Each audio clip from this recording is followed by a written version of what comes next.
দেখুন সরকারটির একটি সমস্যা হচ্ছে দেশের ভেতরে যে কুচক্রীরা আছে, যারা পলাতক অবস্থায় আছে, আত্মগোপন করে আছে, আপনি জানেন তাদের অর্থ রয়েছে, তাদের অস্ত্রপাতি রয়েছে, তাদের নেটওয়ার্ক রয়েছে এবং তাদের অনেক ভক্তকুল রয়েছে। তারা এক ধরনের অস্থিতিশীলতা তৈরি করে রেখেছে। আপনি গত 100 দিনে 110 দিনে খেয়াল করে দেখুন সরকারটি কতদিন অ্যাডহক প্রবলেম মুক্ত অবস্থায় কাজ করতে পেরেছে। সেই সঙ্গে তাদের যে পার্টনার অস্থিতিশীলতার, সেটি হচ্ছে ভারত। এবং ভারত পৃথিবীতে আনপ্রেসিডেন্টেড প্রোপাগান্ডা করছে এবং অসহযোগিতা করছে, ইস্যু তৈরি করছে, মিথ্যাচার করছে। যেহেতু আমরা সবাই ভিয়েনা কনভেনশন সাইন করা রাষ্ট্র, সেই অনুযায়ী কিন্তু আপনি করতে পারেন না। আপনি দেখুন আমাদের হাই কমিশন কলকাতা কিংবা আগরতলায় যখন আক্রমণ হয়, আপনি কিন্তু মনে রাখবেন এটি হচ্ছে অ্যাক্ট অফ ওয়ার, এটি যুদ্ধের সমতুল্য বা সূচনা। কাজে ভারত বাংলাদেশের বিরুদ্ধে যুদ্ধ ঘোষণা করেছে, সেটি আমাদের হাই কমিশন আক্রমণ করে, শেখ হাসিনাকে আশ্রয় দিয়ে এবং বাংলাদেশ বিরোধী প্রচারণায় অন্তর্ভুক্ত হয়ে।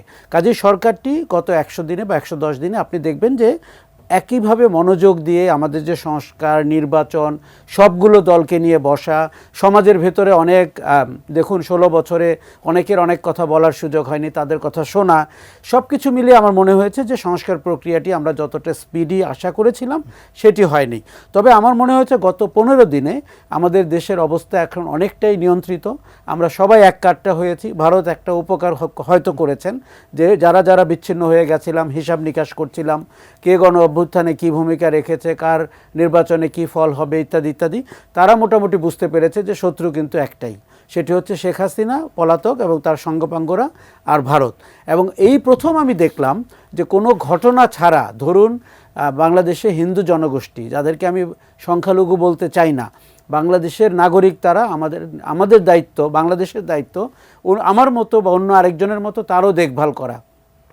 হঠাৎ করে একটা রাষ্ট্র যদি সেই দায়িত্ব ঘাড়ে তুলে নেয়, সেটি অত্যন্ত বেমানান। এবং ভারতকে বা মোদিকে, দেখুন আমি যখন ভারত বলি, আমি কিন্তু ভারতের জনগণকে মিন করি না, কেননা এখানে পার্থক্য রয়েছে। ভারত সরকার, যেটি একটি হিন্দুত্ববাদী সরকার এবং যেটির বিরুদ্ধে গত ইলেকশনে ভারতেরই জনগোষ্ঠী ভোট দেয়নি, কাজে তাদের এখন দরকার বাংলাদেশের হিন্দু জনগোষ্ঠীর উপরে ভর করে তাদের নিজস্ব রাজনীতিতে ভালো করা। আবার একই উদ্দেশ্য শেখ হাসিনার, যে এদেরকে স্কেপগোট করা। তাদের জমি তারা নিয়েছে, আওয়ামী লীগাররা তাদের ভোট তারা কেড়ে নিয়েছে এবং বিপদে তারা, আপনি দেখেন, তাদেরকে ব্যবহার করছে। কি অদ্ভুত দেখুন, শেখ হাসিনার বন্ধু এখন সেই নূর হোসেন, যাকে উনি 16 বছর মনে করতে পারেননি, যার হত্যাকারী এরশাদের সাথে উনি জোট করেছেন, অ্যান্ড ডোনাল্ড ট্রাম্প। মানে কি বিসদৃশ দুইটি চেহারা আমরা দেখলাম। এখন আপনি যদি বলুন যে নির্বাচন এবং সংস্কারের দিকে দেখেন, একটা জিনিস হচ্ছে এটা ধ্বংসস্তূপের মধ্যে এই সরকার দায়িত্ব নিয়েছে। একেবারে বাংলাদেশের সব প্রতিষ্ঠান, সাংবিধানিক প্রতিষ্ঠান, অর্থনীতি, সামাজিক অবকাঠামো, আমাদের সম্প্রীতি সব ধ্বংস করে গেছে। Sheikh Hasina was the chief divider বাংলাদেশে। উনি বলেছিলেন ওনারা মুক্তিযোদ্ধা, আই ডোন্ট নো হাউ, আর বাকি সবাই রাজাকার। আমরা 2012-11 থেকে কথা বলছিলাম, তখন থেকে বলা হচ্ছিল আমরা হয় বিএনপি, না হয় রাজাকার, না হয় স্বাধীনতা বিরোধী। কাজেই এই জায়গাটিতে সামাজিক সম্প্রীতি তৈরি করা, সংস্কারের ভেতর দিয়ে কাঠামোটিকে আবার দাঁড় করানো, নির্বাচন হওয়ার মতো। দেখুন পুলিশ পালিয়ে গেছে, 90,000 পুলিশ আওয়ামী লীগের পরিচয়ে অন্তর্ভুক্ত হয়েছে, এটা পুলিশ কমিশনার নিজেই বলছেন। প্রশাসনের লোকগুলো তাদের মতো এরকম রাষ্ট্রের কর্মচারী আর পৃথিবীর খুব কম রাষ্ট্র দেখেছে। একজন রাজকবি ছিলেন আমাদের গণতান্ত্রিক শাসনে, তিনি তার কোনো মতলব হাসিল করতে হলে 32 নাম্বার নিয়ে একটা কবিতা লিখতেন, কিংবা শেখ মুজিবকে নিয়ে একটা কবিতা লিখতেন। ওনার হাত দিয়ে 4,000-5,000 কোটি টাকা খরচ হয়েছে এক লোকের জন্মদিন পালন করার জন্য, যার বানানটা পর্যন্ত ঠিক করতে পারে নাই, মুজিবের জায়গায় মুজি হয়েছে। তার মানে দেখুন, অন্যায় কিংবা পাপ কিংবা অপরাধ কোনো এক জায়গা দিয়ে তো আপনাকে প্রকাশ করবে। দেখুন সরকারের বিরুদ্ধে শেষে কারা নেমেছিল, একটি ছাগল নেমেছিল, যে সরকারকে উন্মোচিত করতে, যে তার প্রশাসন কতটা বাজে অবস্থায় রয়েছে। আমরা যেটা বলতে চাচ্ছি যে আমার মনে হচ্ছে, আপনি নির্বাচনের শিরোনাম করেছেন, দেশ কিন্তু নির্বাচনের দিকে যাচ্ছে, আমরা আবহ টের পাচ্ছি।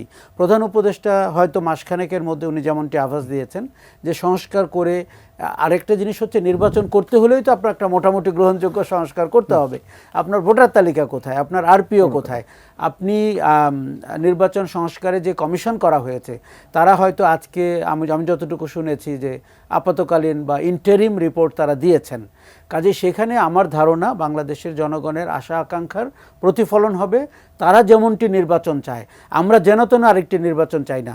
শেখ হাসিনাকে আমরা তাড়িয়েছি কিন্তু একটি নির্বাচন করে খুব দ্রুত গতিতে কাউকে পদে বসানোর জন্য না।